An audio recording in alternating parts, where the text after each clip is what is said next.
दोस्तों नमस्कार, ये है मार्गदर्शन फॉर सिविल सर्विसेज। मैं अनुराग चौधरी। दोस्तों आज की वीडियो में आप पढ़ेंगे वायुमंडल से संबंधित महत्वपूर्ण तथ्यों के बारे में जो आपके आगामी परीक्षाओं के लिए बहुत ही उपयोगी है। इस वीडियो में हम वायुमंडल के संगठन, संरचना, विभिन्न परतें तथा स्तरीकरण से संबंधित महत्वपूर्ण प्रश्नों को कवर करेंगे। तो आइए शुरू करते हैं वायुमंडल से संबंधित महत्वपूर्ण तथ्यों को। दोस्तों आप जानते हैं कि वायुमंडल पृथ्वी के चारों ओर हवा के विस्तृत भंडार को कहते हैं और ये सौर विकिरण की लघु तरंगों को पृथ्वी के धरातल तक आने देता है, लेकिन जो पार्थिव विकिरण होता है उनकी लंबी तरंगों के लिए ये अवरोधक बनता है। इस तरह से ये ऊष्मा को रोककर विशाल ग्लास हाउस की तरह कार्य करता है, जिससे पृथ्वी पर जो औसत तापमान है वो 25 डिग्री सेल्सियस बना रहता है और यही तापमान पृथ्वी पर जीवमंडल के विकास या जीवों के विकास का आधार है। वायुमंडल अनेक गैसों का मिश्रण है। आप जानते हैं इसमें ठोस और तरल पदार्थों के कण असमान मात्रा में तैरते रहते हैं। दोस्तों वायुमंडल में नाइट्रोजन सर्वाधिक मात्रा में है, उसके बाद oxygen, argon, carbon dioxide, neon, helium, ozone और हाइड्रोजन आदि गैसों का स्थान आता है। इसके अलावा वायुमंडल में जलवाष्प, धूल के कण और अन्य अशुद्धियाँ भी असमान मात्रा में मौजूद रहती हैं। आप जान लीजिए संसार की जो मौसमी दशाएं हैं उनके लिए जलवाष्प, धूल के कण और ओजोन बहुत अधिक महत्वपूर्ण है। विभिन्न गैसों का 99% भाग मात्र 32 किलोमीटर की ऊंचाई तक सीमित है, जबकि धूल कणों और जलवाष्प का लगभग 90% भाग अधिकतम 10 किलोमीटर तक की ऊंचाई में ही मिलता है। आप जानते हैं वायुमंडल में नाइट्रोजन 78% और ये वायुमंडल गैसों का या वायुमंडलीय गैसों का सबसे महत्वपूर्ण भाग है। ऑक्सीजन 21% है और ये मनुष्यों और जंतुओं के लिए प्राणदायिनी या जीवनी गैस है। पेड़ पौधे प्रकाश संश्लेषण की क्रिया के द्वारा इसे वायुमंडल में छोड़ते हैं। आर्गन 0.93% है, कार्बन डाइऑक्साइड 0.03%। इसके अलावा ओजोन, जलवाष्प और धूल कण भी वायुमंडल में विद्यमान रहते हैं। आइए इस चित्र के माध्यम से हम वायुमंडल की संरचना को समझने का प्रयास करते हैं। यहाँ पर आप देखिए वायुमंडल में अगर मोटे तौर पर देखा जाए तो वायुमंडल जो है इसकी जो परतें हैं क्षोभ मंडल, समताप मंडल, मध्य मंडल और आयन मंडल है और सबसे बाहरी भाग जो है वो बाह्य मंडल कहलाता है। दोस्तों वायुमंडल का विस्तार लगभग 10,000 किलोमीटर की ऊंचाई तक मिलता है, लेकिन वायुमंडल का जो 99% भाग है सिर्फ 32 किलोमीटर तक सीमित है। वायुमंडल को 5 विभिन्न परतों में या स्तरों में बांटकर देखा जा सकता है। इसमें क्षोभ मंडल, इंग्लिश में भी याद रखिएगा, क्षोभ मंडल को ट्रोपोस्फियर कहा जाता है। समताप मंडल यानी स्ट्रेटोस्फियर, मध्य मंडल यानी मीसोस्फियर, आयन मंडल यानी आयनोस्फियर और इसके अलावा बाह्य मंडल जो कि एक्सोस्फियर कहलाता है। तो आइए थोड़ा थोड़ा इस चित्र के माध्यम से, इस रेखा चित्र के माध्यम से समझने का प्रयास करते हैं। सबसे पहले क्षोभ मंडल को जानेंगे। क्षोभ मंडल जिसको दोस्तों ट्रोपोस्फियर कहा जाता है, ध्रुवों पर ये 8 किलोमीटर और विषुवत रेखा पर 18 किलोमीटर की ऊंचाई तक पाया जाता है क्षोभ मंडल। और इस मंडल में प्रति 165 मीटर की ऊंचाई पर देखिए ऊंचाई के साथ तापमान घटता है और ये 165 मीटर की ऊंचाई पर जो है 1 डिग्री सेल्सियस तापमान में कमी आती है। 165 मीटर की प्रति 165 मीटर की ऊंचाई पर 1 डिग्री सेंटीग्रेड तापमान घटता है और प्रत्येक किलोमीटर की ऊंचाई पर तापमान में औसतन जो है 6.5 डिग्री सेंटीग्रेड की कमी आती है।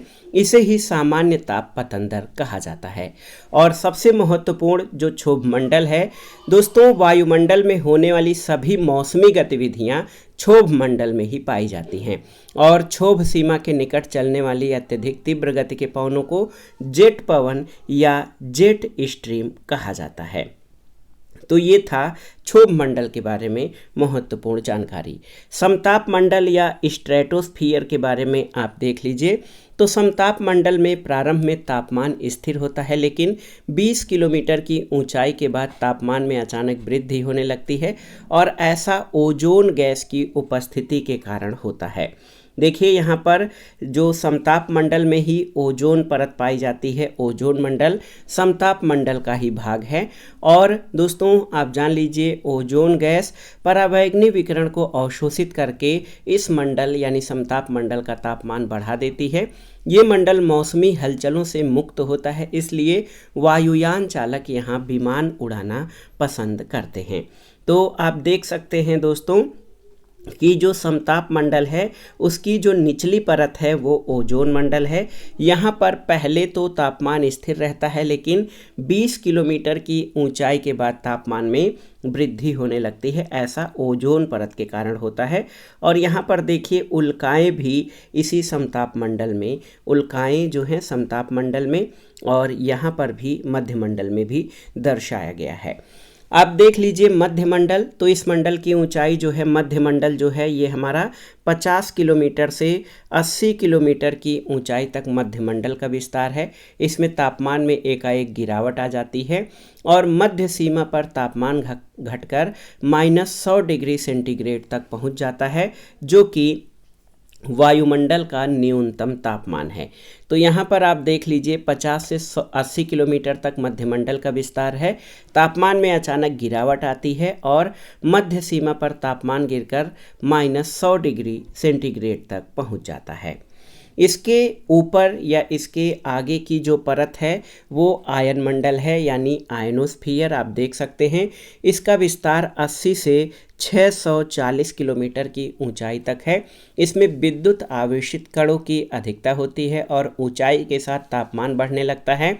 वायुमंडल की इसी परत से विभिन्न आवृत्ति की रेडियो तरंगें परावर्तित होती हैं। आप देख लीजिए आयन मंडल से ही जो रेडियो तरंगें हैं वो परावर्तित होती हैं और आयन मंडल कई परतों में बटा होता है, जैसे डी लेयर, ई लेयर, एफ लेयर और जी लेयर। तो आप देख लीजिए आयन मंडल बहुत ही महत्वपूर्ण है। इसमें विद्युत आवेशित कणों की अधिकता होती है और जो तापमान है आप देख सकते हैं ऊंचाई के साथ तापमान में बढ़ोतरी होती है। उसके बाद वायुमंडल का सबसे जो ऊपरी भाग है या बाहरी भाग है उसे बाह्य मंडल कहा जाता है। आप देख सकते हैं बाह्य मंडल या एक्सोस्फीयर। इसकी ऊंचाई 640 किलोमीटर से 1000 किलोमीटर के मध्य है। इसमें भी विद्युत आवेशित कणों की प्रधानता होती है और यहाँ कम जो है नाइट्रोजन, ऑक्सीजन, हीलियम, हाइड्रोजन की अलग अलग परतें होती हैं। और इस मंडल में 1000 किलोमीटर के बाद आप देख लीजिए इसकी ऊंचाई के बाद इसमें क्या होता है, 1000 किलोमीटर की ऊंचाई के बाद ये क्रमशः अंतरिक्ष में विलीन हो जाता है। 1000 किलोमीटर के बाद वायुमंडल बहुत विरल हो जाता है और 10,000 किलोमीटर की ऊंचाई के बाद ये जो वायुमंडल की जो परतें होती हैं वो अंतरिक्ष में विलुप्त हो जाती हैं। बहुत ही महत्वपूर्ण है। और आप यहीं पे एक चित्र में और देख सकते हैं दोस्तों कि संचार उपग्रह जो हमारे सैटेलाइट छोड़े जाते हैं वो 36,000 किलोमीटर की ऊंचाई पर बाह्य मंडल यानी एक्सोस्फीयर में ये स्थापित किए जाते हैं, जिससे कि पृथ्वी पर संचार संभव हो पाता है। अब आइए कुछ परीक्षोपयोगी तथ्यों के बारे में जान लेते हैं जो कि परीक्षाओं की दृष्टि से बहुत ही महत्वपूर्ण है। आप देख सकते हैं, देखिए दोस्तों, ओजोन छिद्र का सर्वाधिक निर्माण पाया गया है कहाँ पर, तो आप जान लीजिए अंटार्कटिका के ऊपर। CFC, halogen, nitrous oxide, ethane, halon इत्यादि गैसें उत्तरदायी हैं किसके लिए, तो ओजोन परत की क्षीणता के लिए। क्लोरोफ्लोरोकार्बन, हैलोन्स और कार्बन टेट्राक्लोराइड तीनों ही पदार्थ हैं कैसे, तो ये ओजोन रिक्तिकारक या ओजोन का क्षय करने वाले पदार्थ हैं। ओजोन का अवक्षय करने वाले पदार्थों के प्रयोग पर नियंत्रण करने, उन्हें चरणबद्ध रूप से प्रयोग बाह्य करने या फेजिंग आउट के मुद्दे से कौन सा समझौता संबंधित है, तो मॉन्ट्रियल प्रोटोकॉल ये ओजोन के अवक्षय करने वाले या ओजोन को नष्ट करने वाले पदार्थों के प्रयोग पर नियंत्रण करने और चरणबद्ध रूप से प्रयोग बाह्य करने के मुद्दे से संबंधित है। ओजोन परत संरक्षण के लिए अंतर्राष्ट्रीय ओजोन दिवस किस तिथि को मनाया जाता है, तो प्रतिवर्ष 16 दिसंबर को। और 16 सितंबर को सबसे पहले 1985 में टोटल ओजोन मैपिंग स्पेक्ट्रोमीटर की मदद से अंटार्कटिका के ऊपर ओजोन छिद्र का पता किसने लगाया था? तो ब्रिटिश दल ने। थोड़ा सा समताप मंडल के बारे में जान लेते हैं। दोस्तों, समताप मंडल जो है क्षोभ मंडल के ऊपर की परत है और यहाँ पर आप देख सकते हैं समताप मंडल में ओजोन परत पाई जाती है।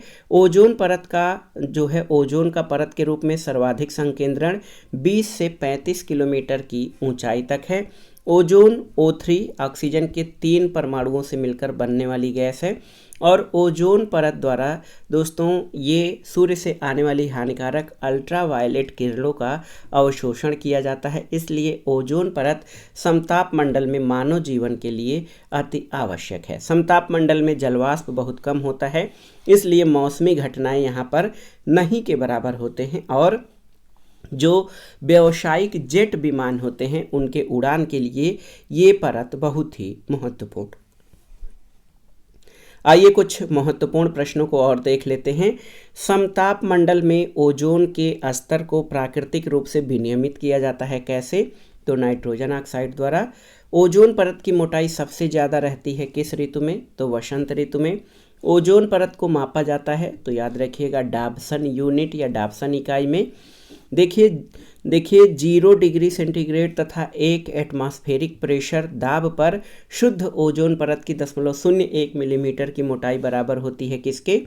तो ये 1 डाब्सन यूनिट के। ऑक्सीजन के 3 परमाणुओं से मिलकर बनने वाली गैस कौन सी है? तो ओजोन गैस है।